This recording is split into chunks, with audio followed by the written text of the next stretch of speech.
Actually, a little bit more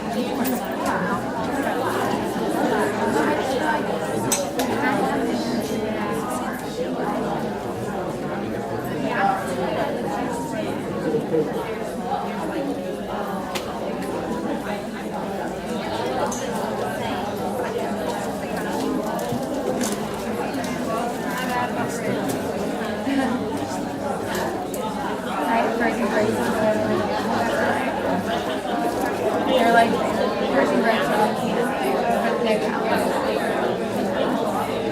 Yeah, I'm just see our friends here, like in this whole like we're gonna do company thing. And it has like nothing in it. So like every time we're hungry we're like we go to the fridge and we're like, alright, great. Like it's the best thing to do. That would be great. It's like really nice. It's like I hate to do stuff.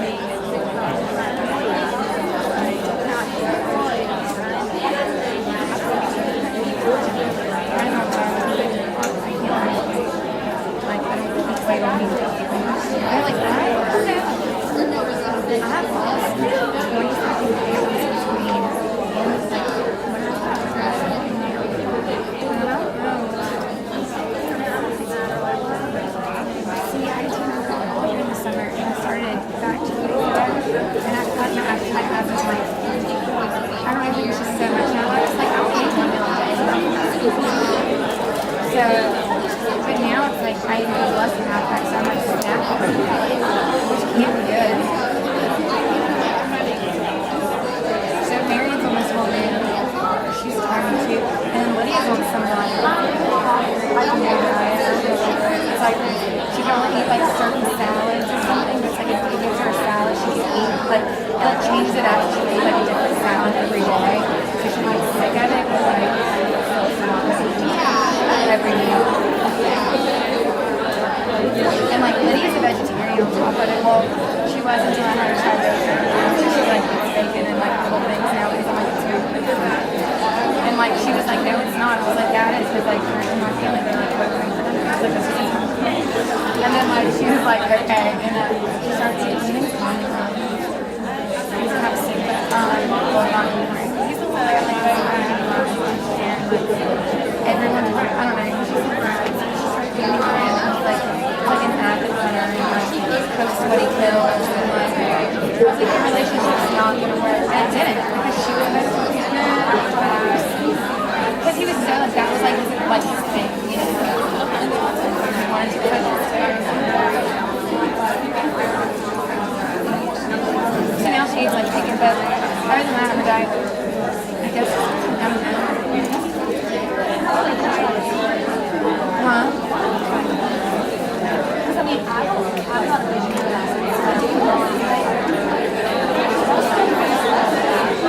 And all your voting goes away.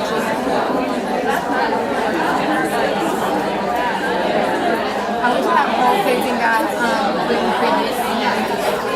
And they kind of taste the same, but I think you might have to. So you just gluten's in pretty much everything too, isn't it?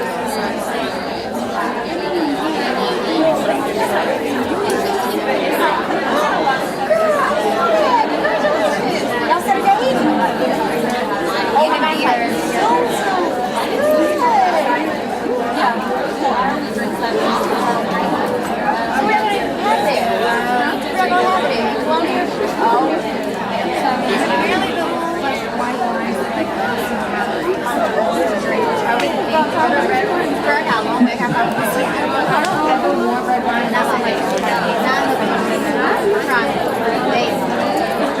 See, I think my mom makes me cool.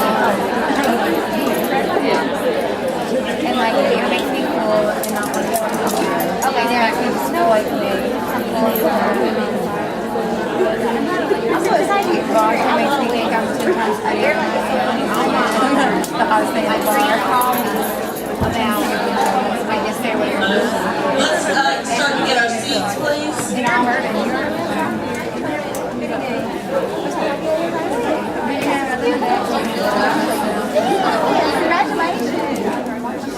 Congratulations. You never afforded like 4 years ago.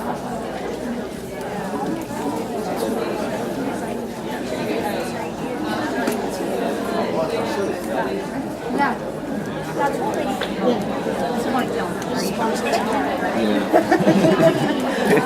yeah.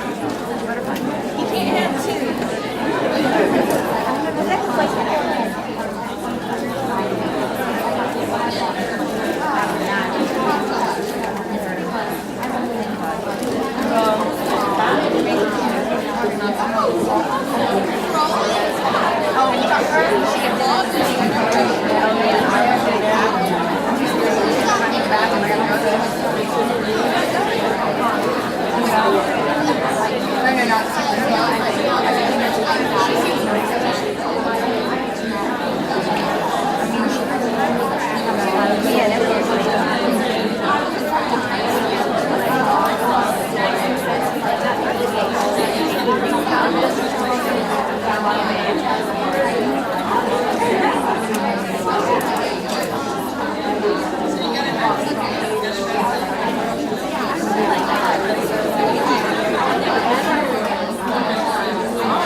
And bring everybody back in. I like to keep I'm a taskmaster. I like to keep people on task because it's about respecting not just my time, but respecting your time.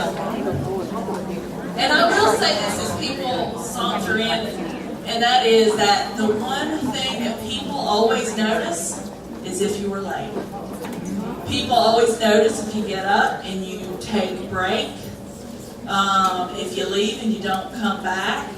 I think I had mentioned that I've got my PhD here as well. And the former dean, Dean Raymond, that was one of the he was the dean while I was in the master's program, but that was one of the things that he always noticed. He noticed every time I showed up at an event, he noticed that was one of the things he spoke to when he encouraged me to apply to the PhD program, was the fact that I was always present. And present doesn't mean you just show up or you roll in whenever. It means that you show up early, you engage completely, and you do those things. And people notice it. They don't like folks who don't. I mean, some people may seem casual and laissez-faire, but people pay attention to that kind of stuff. So that's enough of my lecture on that. Or maybe that's a good segue for Mike to go ahead and begin. With that being said, I'm going to let Mike talk to you in depth about your roles. The role of the student, the field instructor, the liaison, et cetera, et cetera, et cetera. So, would you like this here? All right, here you go. Hello, everybody. I get to do the speed version of who I am and some of this information. My name is Michael Tone. I like the intro that Melissa did earlier, so long ago in 1998, when she was a student with a PhD. And I graduated from here in 1997. Such a lengthy time. I'm from Maryland, in Maryland. I'm a retriever from UMBC. I did a community college route. I have an associate's degree in mental health. I have a bachelor's in social work. And I came here for my master's. I went to the advanced standing program. And also means I went through in my education 6 field placements as a student. Good ones, bad ones, sometimes related to the agency, sometimes related to the institution I was studying at. So it was quite a varied experience. My internship here, when I was a student, was with the Department of Juvenile Justice. I ended up being hired by them after I graduated. That was when state government was allowed to hire people. Since then, I've worked at a number of different places. I ended up going back to the Department of Juvenile Justice. I was there for just about 8 years, and teaching part-time for the College of Social Work. I was a field instructor for about 11 years, and I've been here now full-time since last July, primarily in the field office, as we see here, and like Melissa said, I teach classes. I'm teaching MSW classes this semester, and I've taught all of those clinical courses that we have. First year and second year, families, individuals, group work, supervision, the capstone course, which y'all should just be happy about because you don't know anything about it, so that's good. And I enjoy that, and I enjoy the teaching, I enjoy it with you all, and I'll be a liaison for, I don't know, 45 students or so. 45, we got you down for right now. So, and I enjoy that a lot too. I like getting out and about and seeing the agency and things. I'm going to talk quickly about different roles. We've used some of this language in here already today. And if you're like me, which all of you are, you come from different institutions, or you've never even been in a field placement, some of this language is different or new to you. And so we want to make sure you know what we mean when we talk about these different people, field instructors, field liaisons, you know, those kinds of things. Field instructor, this is your supervisor in your field placement, a master social work professional. They've had 2+ years at least since they graduated. Most field instructors have had more than that. And they are also the ones who will provide you with your direct supervision. That's your 1 hour a week, 1 hour every other week of supervision time. Ideally a structured formatted supervision session. That's something we'll spend more on time. Jennifer will be going over supervision in more detail. Some of you will have a field preceptor. Not all of you, and that's okay. Field preceptor, also referred to as a task supervisor. This is a different professional in the field agency. May or may not be an MSW. May or may not be a master's level professional. Just another professional employee who is giving you daily supervision, task management, perhaps on a project at that field agency. They work in conjunction with your field instructor. Your field instructor is still going to supervise you, provide supervision, do your evaluation, you know, all of that kind of information. So the preceptor is someone who is managing day-to-day responsibilities of the agency. Often not a social worker. So the type of supervision they provide you, which is useful as a professional, but it's not social work supervision. And that is one reason that you always have an MSW field instructor. For example, I supervised students and I would assign them out to a psychologist, to a what we call behavior manager, which was an undergrad psychologist. And they did supervision wonderfully for the daily tasks. Not the same way a social worker would approach it when it came to talking about personal values and how they fit in the workplace, ethical decisions, and your assignments for school, how to make sure you get done what you need to get done. That's what you have the field instructor for. You also will have a field liaison. This is actually similar. This is in your manual on page 40, a little bit, page 40 and 41, I think, about your field liaison. Your field liaison is a full-time or adjunct faculty member, as was noted, paid by the college. This is an employee. Their job is to monitor the field placement to ensure that your learning experience is meeting what the college expects to happen. They're the bridge between the professional agency and the college and you. They're oftentimes your first contact when you have a field concern. They will visit you at least 2 times during the year. One will be in approximately October, like the first semester. One will be in mid-March, the second semester. That is not a maximum, that's a minimum.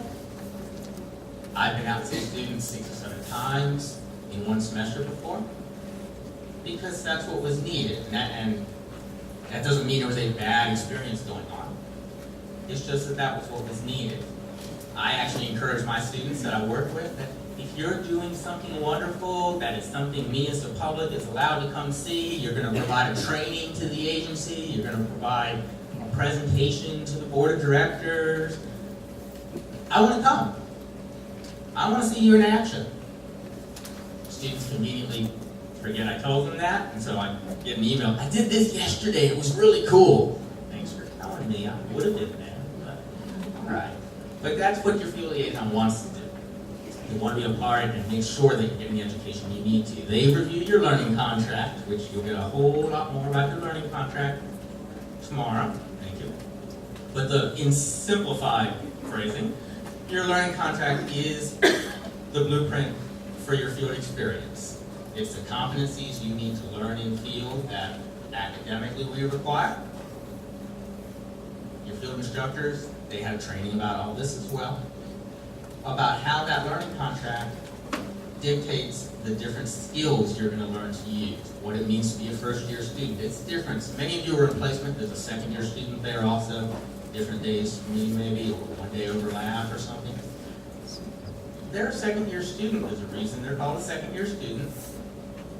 It's not the same kind of skill level that we expect you to be at.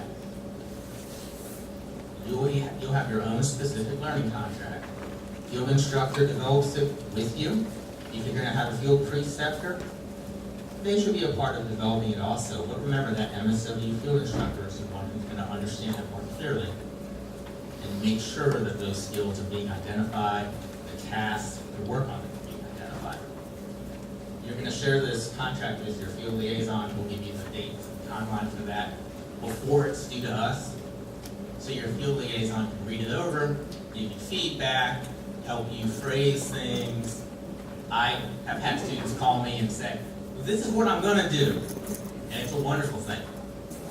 And it's like, but if I said it like that, it's like 4 paragraphs that takes up the whole page. How do I write this down? That's what your field liaison can help you with. Field instructor can help you with. That's what the learning contract is. Some roles and responsibilities. We start with you, of course. Students, use your university email. You've probably heard this a number of times over the last few days. Your university email is the one that we use in the field office. It's really one that everyone in college uses. It's the one that, for whatever reason, occasionally decides it doesn't know us and will kick our emails into your spam. So you need to check that, I'd say every week or so. I have literally emailed my professional peers who are 8 feet down the hall from me, and then waited on their reply for a day and a half because for some reason it went to my spam mail all of a sudden. So I don't know why that happens, but check your spam mail, be prepared for that, but make sure it's your university email. That's the one we can always pull. Now you can go into the system, I think it's in VIP, and you can set up like a bounce. So like if you have a Gmail account, you can have the university email always bounce out to it and that kind of stuff. But that's up to you. To us, it always looks like your university email. And so that's what you need to check. You have the manual, I went over that today. The Code of Ethics. Some of you were here earlier this week, You will hear the Code of Ethics talked about in your class, in your field placement. Obviously, it guides what we do as professionals. We don't hand you an actual hard copy of it. Some of your teachers might in individual classes, but we don't give you a hard copy. If you go to the National Association of Social Work's website, at the bottom there's a tab for the Code of Ethics. You can download it, you can print it, you have a PDF of it, whatever. That's where you get your copy of the Code of Ethics if you don't have one already. You are expected to provide your field instructor and preceptor if you have a copy of your course syllabi each semester. As soon as you get it, what's that, next week, 2 weeks? I guess y'all won't start class until September. So like 2 weeks or so? Saturday. Saturday. Some starting it tonight if you're involved. Yeah, tomorrow night. So it just depends. Tomorrow night. Tomorrow night. Once you get your syllabi, you need to make a copy of it, bring it to your field instructor. Do not just, here's my syllabi. Sit down and go over it. That's like your first supervision session. Sit down and go over it. Make sure you know where the assignments are, where your assignments are due, what part of that class might overlap with your field work. Your field instructor can help you identify those things as well, but they need to know this. You You need to become, and you're going to do this most likely in your block week very much, become familiar with the field agency itself and all aspects, the structure, the policy, the functions, so who does what, procedures, resources. Ask your field instructor to let you know everything you need to know, and when they're done, ask them again, because they surely forgot something, because they work there already. So you're going to encounter things that to them are second nature, because they work there. To you, it's new. So look for those things. You're going to adhere to all their practices. We talked to some of that. Jennifer spoke to that stuff already. Dress codes, safety, general. Find out what it means when they say be there at 9, because for most places it means 8:45. Find out what is expected of you. Actively participate in the learning contract. Contract, like I said. You'll end up providing a contract signed by your field instructor to us in the field office. That'll go through Blackboard. We'll do that after lunch. Run through that. There's an evaluation form, which also is a form that is available for you to review. It identifies all the possible areas that you can be evaluated on over the course of the year by your field instructor. Not everyone is evaluated on every single area. There's like 90 indicators on it, I think. So certainly, sometimes you're in a setting that this is just not applicable. But when you and your field instructor look at that, you need to be in agreement on what's not applicable. Because if you think it's not, and they think it is, you're not going to like how that's evaluated at the end.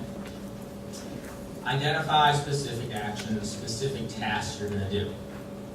You're responsible for maintaining really all your documentation. There's your student timesheet. There is your learning contract. When we talk about supervision, when Jennifer talks about it, you keep your own notes on supervision sessions. You're responsible for all of that material. It is to your benefit.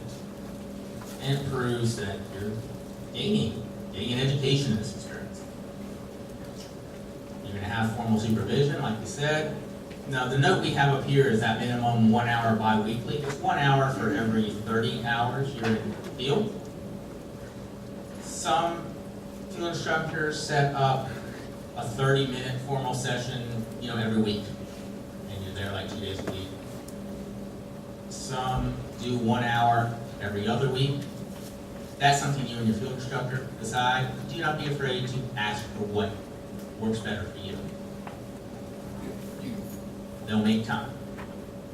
You're responsible for those notes, like I said, supervision notes. When you have any kind of problem with meeting your hours, with meeting the objectives, you need to contact your field instructor, you need to contact your field liaison, and you need to contact us here in the office. Problems, for example, a family emergency and you're going to be away for a week. A car accident. Hopefully you're not injured, but your car might be. Those kind of problems that can prevent you from actually attending field. Now, there is also a process if you have a conflict within field. And that we'll get into in more detail. But this is about if you're actually going to be absent, if there's something going on. If you're a field instructor, and I know there's someone, I don't know if they're here now, but I know a field instructor who's due to have a baby in October, and that discussion has already been had with us and with the student, that, well, when I go out, there's no other social workers here, so what are we going to do? We develop a plan already. But that's the kind of thing to let us know, to talk about, to make sure everyone is aware of what's going to happen. Notify us if there's any changes. Your field instructor might switch jobs in the middle of the year. We hope they don't. We want them to stay with you. But it happens. Or they don't show up, something happens. Or they might just not have that job anymore in the middle of the year. So as soon as those things happen, go to your field liaison, go to us in the office, so we can learn about that. Sometimes there are location changes as well. Make sure we know about that stuff. At the end, you will have a form to complete at the end of the semesters regarding rating the field liaison, how they did, how they worked with you. Also rating the field instructors at the end of the year. These forms are online surveys that we send out to you. We kind of send you notice that it's coming, look for it, and we send you forms so you can complete them and send them back. The field instructor, this is the MSW, it's your field instructor. They're responsible for your overall educational experience at field placement. They know they're responsible for this. They need to orient you to the organization. Policies you need to know, procedures you need to know, staff you need to know, location, how you need to dress, those things, some of those things we discussed earlier. They're your primary contact there at field, especially now when you're just beginning. They will work on a learning contract with you. They will contact liaison if they need to. Work through it. Ideally, you want to have your class syllabi while you're working on your learning contract. Those things will overlap in certain areas. And wouldn't you just love to do one task and be able to cover like 4 different pieces of assignments instead of 4 different tasks?